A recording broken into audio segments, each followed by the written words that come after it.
Bonjour à tous et bienvenue dans cette nouvelle vidéo. Nous sommes super heureux de vous retrouver à l'occasion d'une nouvelle interview sur notre chaîne YouTube. Alors, on va dire que c'est un peu le cadeau des 3 ans de notre chaîne. On n'a pas eu l'occasion encore véritablement de les fêter parce qu'on est très pris en ce début du mois de juin et on vous expliquera tout pourquoi prochainement. Mais c'est vrai qu'on est très occupé. Donc du coup, on n'avait pas encore eu le temps de célébrer véritablement l'événement et on s'est dit qu'une petite interview avec l'un des grands personnages et l'un des acteurs finalement qui a prêté ses traits à l'un des personnages principaux de la saga Harry Potter, c'était peut-être quelque chose qui allait retenir votre attention. Vous le savez, on adore réaliser des interviews avec des acteurs de la saga Harry Potter, de la saga des Animaux Fantastiques. On avait déjà pu le faire avec Victoria Yeats, l'interprète par exemple de Bounty Beauchamp dans la saga des Animaux Fantastiques, ou avec Liu Tao, qui est interprété par Dave Wong, le ministre de la magie chinoise dans Les Secrets de Dumbledore. Et donc aujourd'hui, on va vous emmener à la découverte d'un personnage et d'un acteur qui n'est pas n'importe qui, vous allez le voir, puisqu'il s'agit évidemment de Chris Rankin. Chris Rankin est l'interprète de Percy Weasley dans la saga Harry Potter, mais pas seulement. Aujourd'hui, il a évidemment une autre vie à côté, qui est une vie de producteur, et il a notamment travaillé par exemple sur la toute dernière saison de la série que l'on adore également, Downton Abbey, et on va donc essayer un petit peu de partir à la rencontre de ce personnage, aussi voir un petit peu comment il a pu percevoir son rôle de Percy Weasley, et également parler, vous le verrez forcément, de la nouvelle série Harry Potter, puisque évidemment il a un avis là-dessus. Alors on voudrait, avant de se lancer dans cette vidéo qui sera entièrement sous-titrée, donc même si vous ne comprenez pas l'anglais, il n'y a aucun souci, on a totalement sous-titré la vidéo, comme ça vous pouvez évidemment découvrir un petit peu ce qu'il a à nous raconter, mais on voudrait, avant de lancer cette vidéo, remercier évidemment Patrick, Jérôme et Ludovic de la boutique aux deux balais de Paris pour cette opportunité. Vous savez, la boutique aux deux balais est présente à Paris et à Marseille. À Paris, vous avez même 2 boutiques, une qui est donc dans le 8e arrondissement, pas très loin des Champs-Élysées, et une autre qui est située à Bercy Village, donc là pour le coup qui est un petit peu plus loin du centre de Paris, mais dans laquelle vous avez un café aux deux balais qui est absolument extraordinaire, où vous pouvez effectivement vous restaurer le midi, mais également faire une petite pause goûter avec une bière au beurre qui là pour le coup n'a absolument rien à voir avec celle des studios, puisque celle-ci est absolument délicieuse, alors que celle des studios est quand même difficilement buvable, il faut quand même bien le reconnaître, et c'est d'ailleurs la même chose dans les parcs d'attractions au Wizarding World of Harry Potter à Orlando. Mais la boutique aux deux balais, on vous disait, c'est pas simplement Paris, c'est aussi Marseille, où vous avez évidemment Ludovic qui anime avec toute son équipe aussi une super boutique, et qui reçoivent d'ailleurs cette semaine ou la semaine prochaine, je crois, l'interprète d'Angelina Johnson dans les premiers volets des films Harry Potter. Donc on voulait vraiment les remercier, et surtout n'hésitez pas, quand vous êtes sur Paris, à passer les voir de notre part, ça leur fera toujours plaisir, et vous serez de toute façon super bien reçus par toutes les équipes des boutiques aux deux balais. Donc on les remercie encore une fois, et on vous laisse avec l'interview donc de Chris Rankin, l'interprète de Percy Weasley. À très bientôt.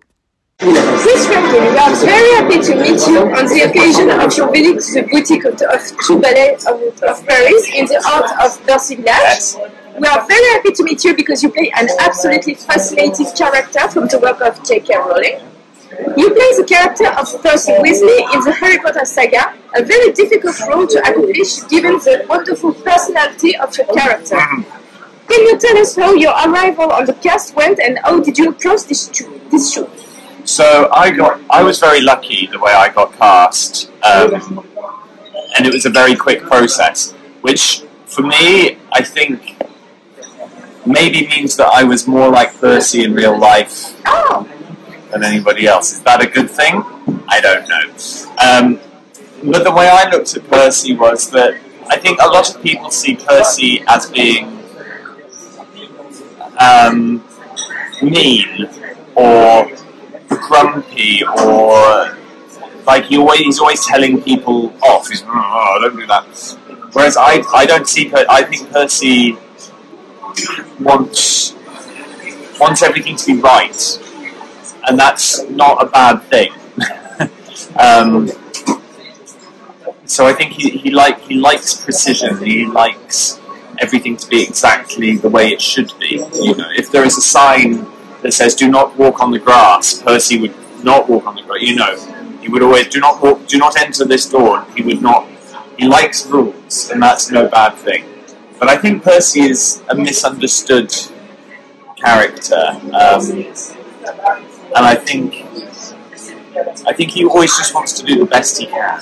A lot of people think that Percy is very clever because he always gets very good results at school. But he works very hard to get those results. So I think he isn't as clever as his brothers, Bill and Charlie, and maybe even the twins. I think he has to work really hard to be as good as he is. So I think that's a good thing. Okay. Your character is necessarily a little older than the main character. Yes. How did you manage this age gap on set? It didn't often feel like there was one. The big difference on set was that because I was 16 and I became 17 while we were filming the first movie, and obviously the children were a lot younger. The only difference really was that they had to do school, and I did not have to do school. I was too old to be in school, so I studied on my own time. But for me, I feel like because all of us were brand new to the film world, we were all kind of on a level together. So, although they were 11, 12 years old and I was 16, 17... It didn't matter. It didn't matter because we all had the same experience. None of us knew what we were doing. So, in some ways, we were kind of brought to a level because of that, which I think helped. Yeah. Interesting. Yeah.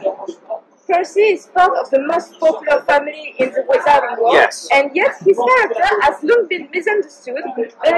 He is, however, part of a particularly well-established ecosystem like that of the large families. How did you handle this family-set atmosphere? I think it was as actors, I think it was quite like how you see it in the films, you know.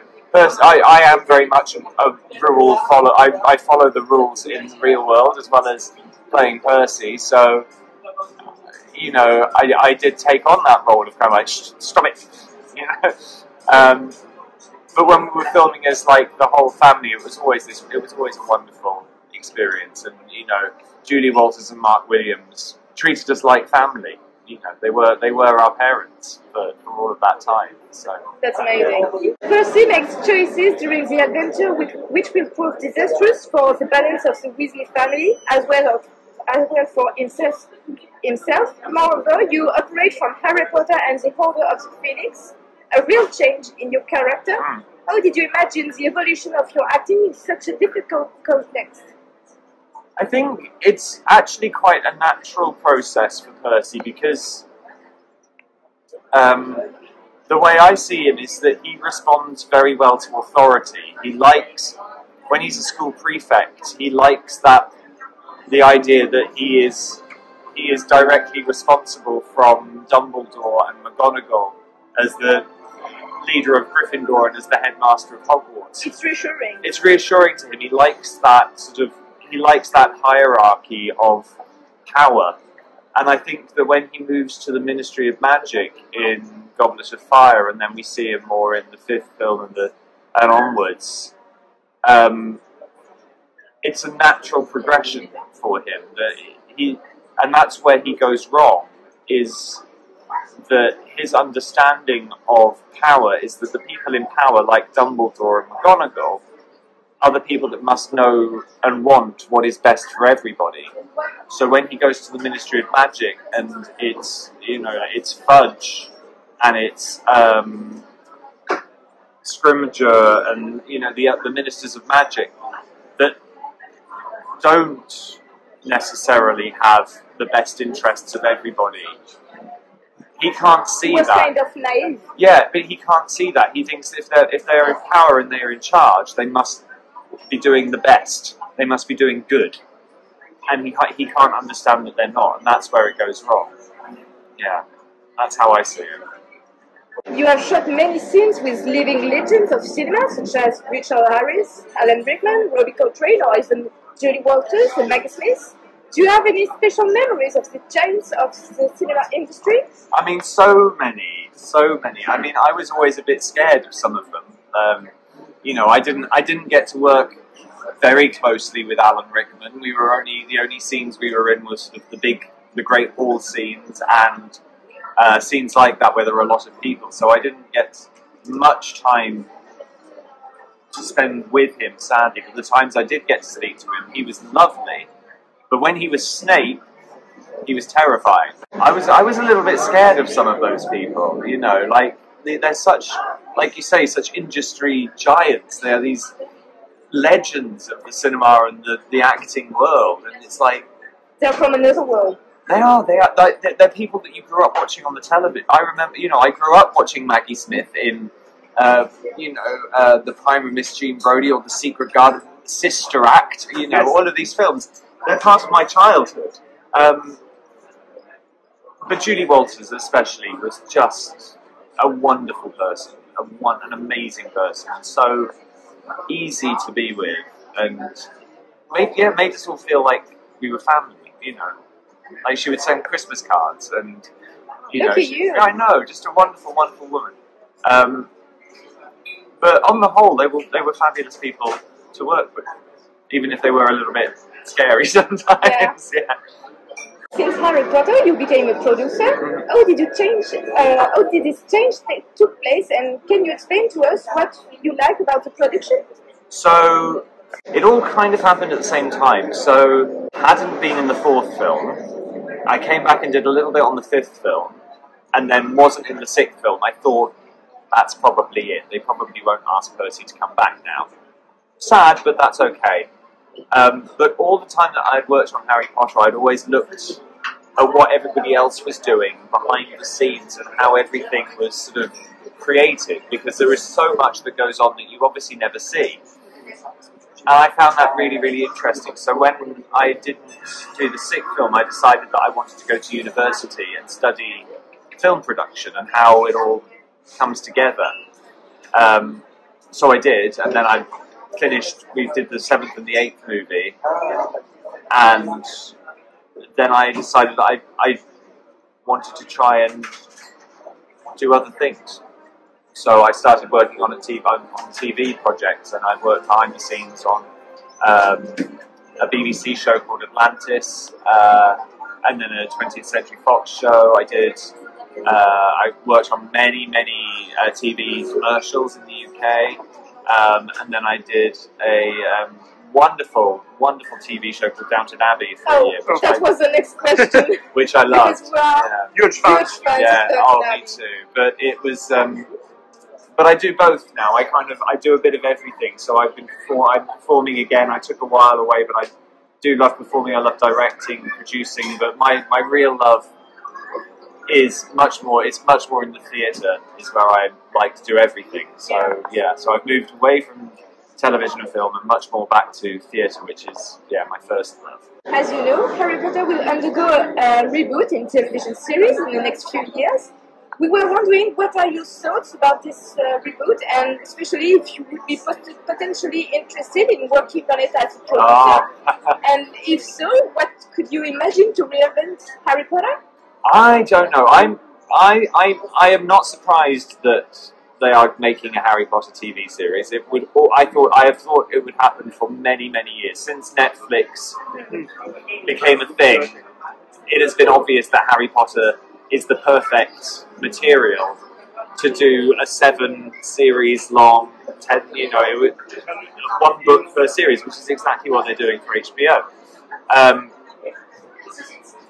In my opinion, it's still. I feel like it's still too soon. But I was saying to somebody earlier today, I think it will still be a few years yet before we see. You know, they have announced it now, but if you look at Rings of Power, that was announced 5 years ago, and it only came out a year ago, maybe 6 years ago actually. But you know, it takes 5 years easily to make something of that size. So. Although it's happening, I think it is still it'll be a long time before we see it yet. As to being involved, I don't know. I don't think so. I think I've got my memories of working on Harry Potter, and I want to keep them as they are. I think so. Who knows? If they ask, maybe If you had one piece of advice to give to the young boy who will have to interpret the character of Percy, what would it be? Oh, there's so much advice.